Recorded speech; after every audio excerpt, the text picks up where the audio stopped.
You know, just a few years ago, I almost lost one of my oldest friends. Roger was 69. Played golf every weekend. Always smiling, always cracking jokes.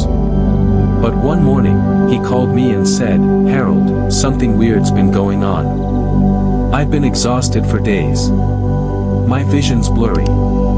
Yesterday, I couldn't move my left arm for a minute. 2 weeks later, he had a stroke." That shook me to my core.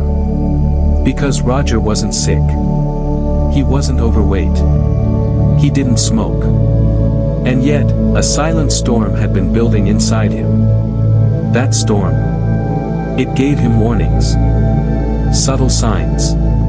But like most folks over 60, he thought, just aging. Let me tell you something straight. A stroke doesn't always come out of nowhere. Sometimes, it knocks gently first. And if you ignore it, it kicks the door down. Today, I want to talk to you, not as a doctor, but as a friend, a fellow senior, and someone who's seen too many good people caught off guard. If you're over 60 or caring for someone who is, this video might be the most important thing you watch this month. Because what we're about to discuss are the 7 silent signs that could appear up to 1 month before a stroke. And recognizing just one of them could mean the difference between a scare and a tragedy. So do me a favor. Hit that like button so this message reaches more families. Share it with someone over 60. And if you've ever experienced something strange, blurry vision, a sudden headache, or even just unusual fatigue, comment below. You might help someone else by speaking up. Now, let's start with why these signs are often missed and why the body whispers before it screams.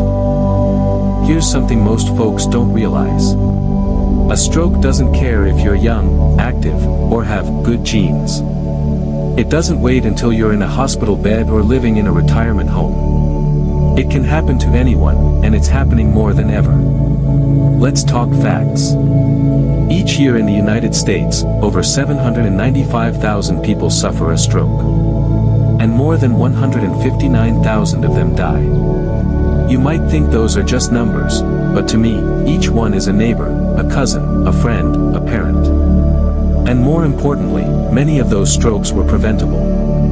Now, here's what really shook me when I did my research. Strokes are on the rise among younger people, too. Folks in their 30s, 40s, and even 20s are ending up in ERs. Why? Because high stress, poor diets, lack of sleep, and yes, undiagnosed high blood pressure, are creeping in earlier than ever. But if you're watching this, chances are you're like me, past 60. And in our age group, the risks multiply. Our arteries stiffen. Our cholesterol builds. Our immune system doesn't repair inflammation like it used to. And to make things worse, the warning signs of an oncoming stroke are often brushed off as normal aging. How many times have you heard someone say, "I've just been tired lately.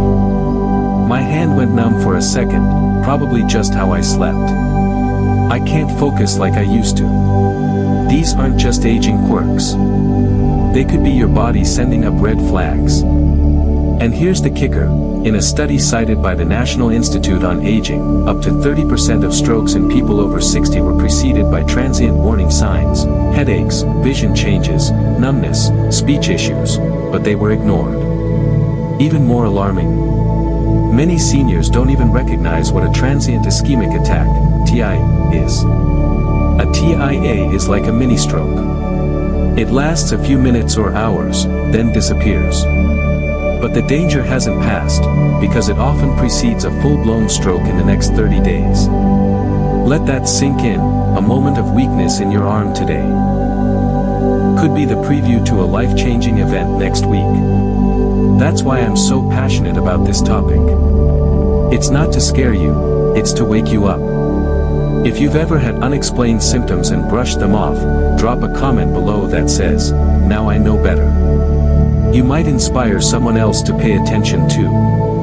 Coming up next, we'll break down the 7 warning signs, in plain English, so you know exactly what to look for before it's too late. Stick around.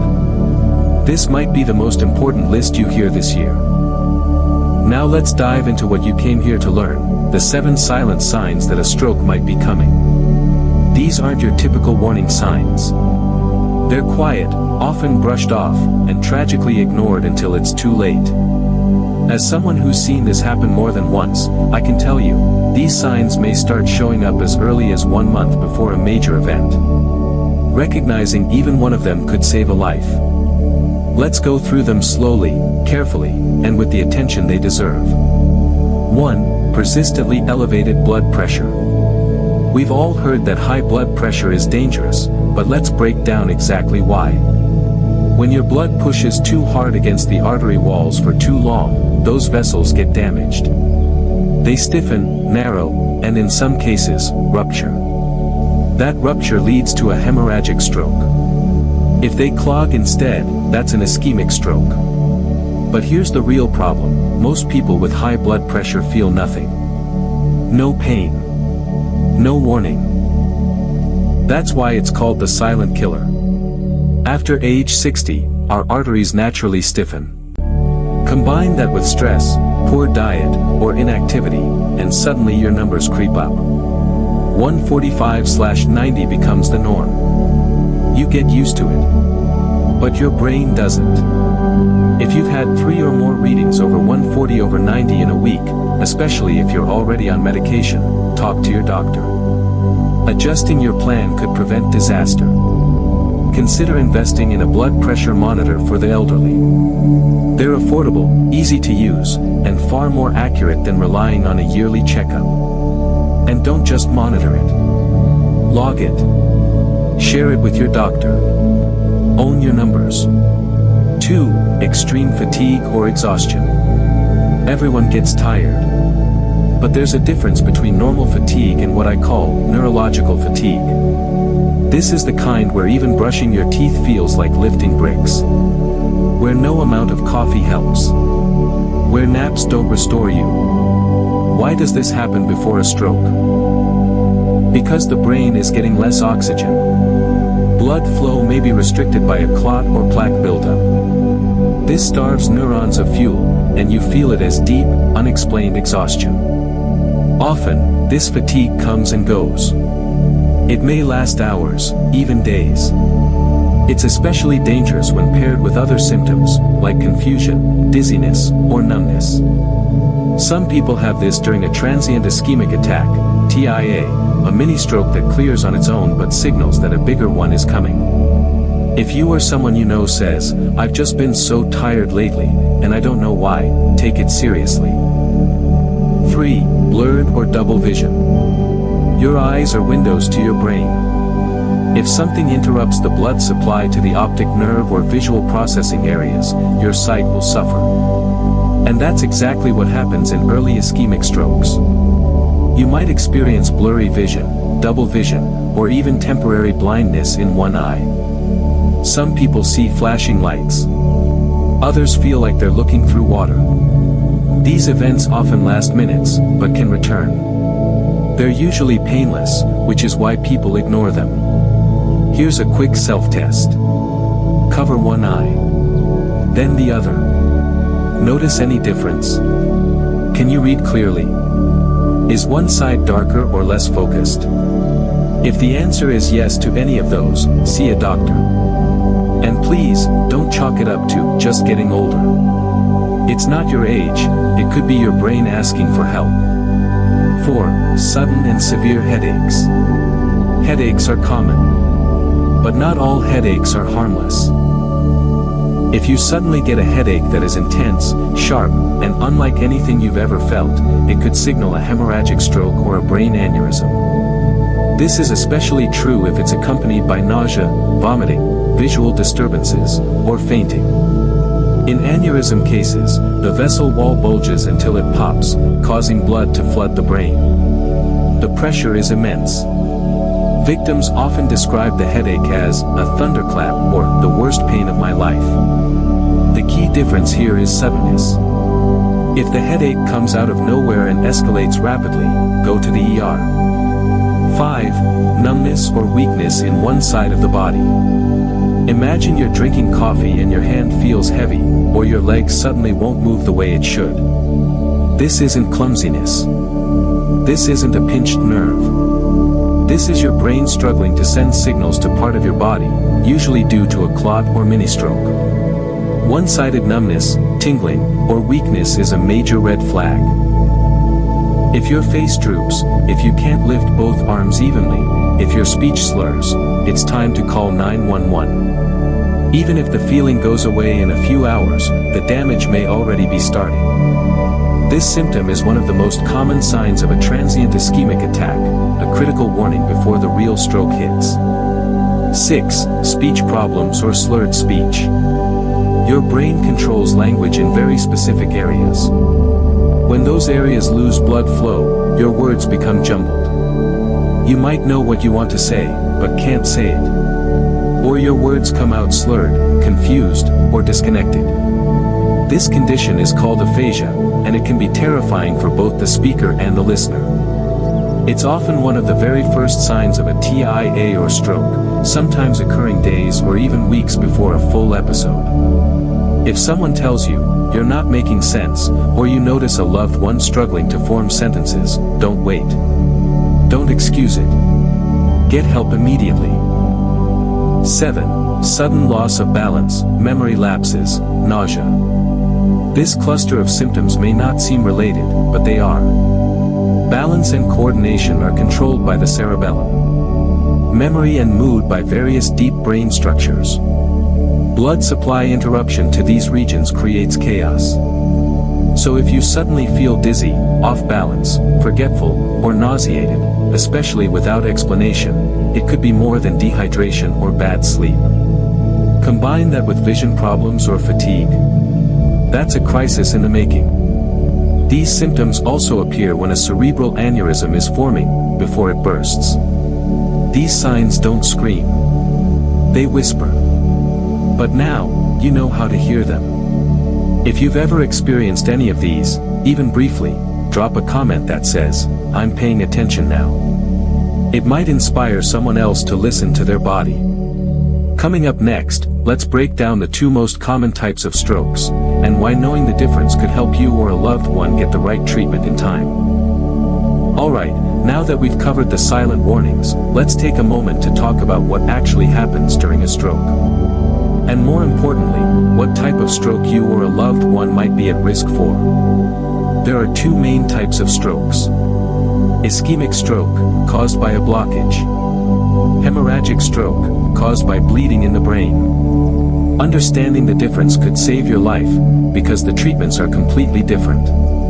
Let's break them down. 1. Ischemic stroke, the clogged pipe.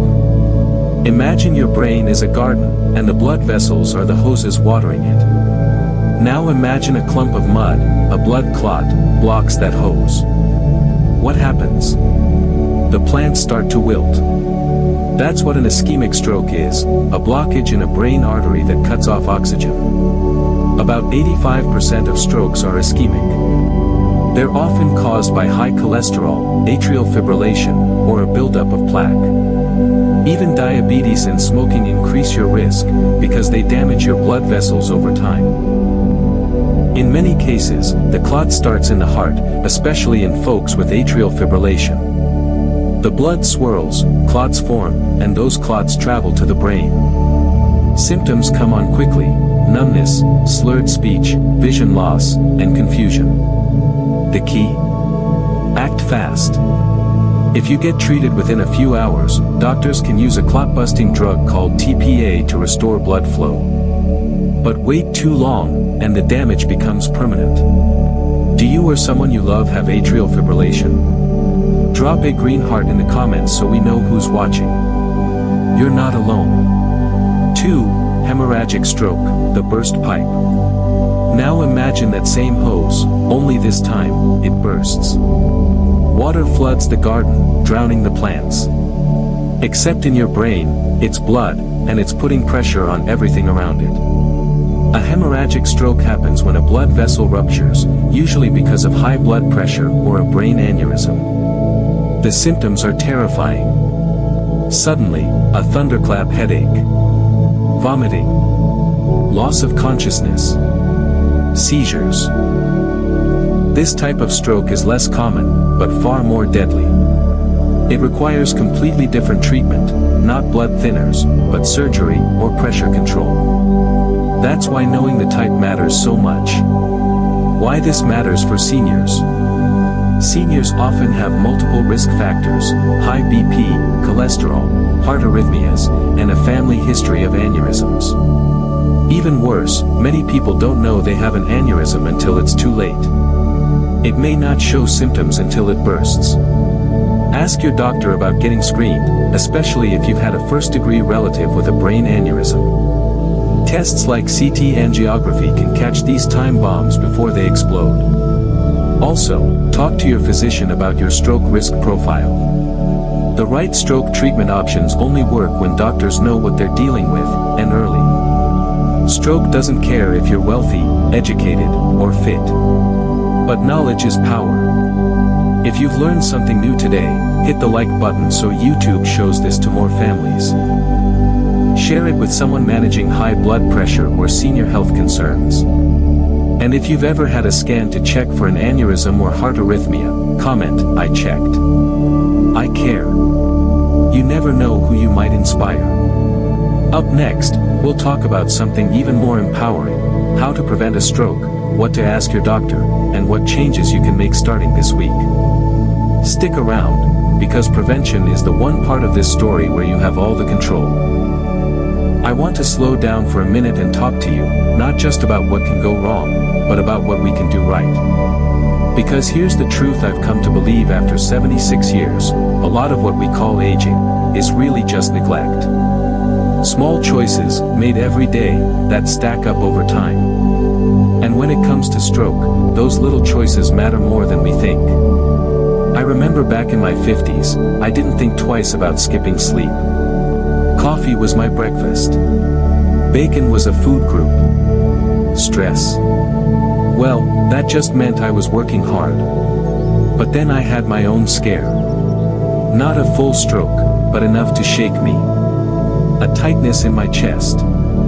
Slurred speech for a few seconds. It passed. But it made me ask the hard question: what if it hadn't? So, I made changes. Nothing radical. Just steady. And I want to share them with you, not as medical advice, but as a man who's walked through the storm and made it back with a story. First, I started checking my blood pressure weekly. I bought a simple home monitor. One with a big screen, an easy-to-wrap cuff. No excuses. I logged it, tracked the trends. If it spiked, I called my doctor. Second, I cleaned up how I ate. More greens, less fried. I didn't cut salt completely, but I balanced it with potassium. Spinach. Avocado. Beans. Even bananas.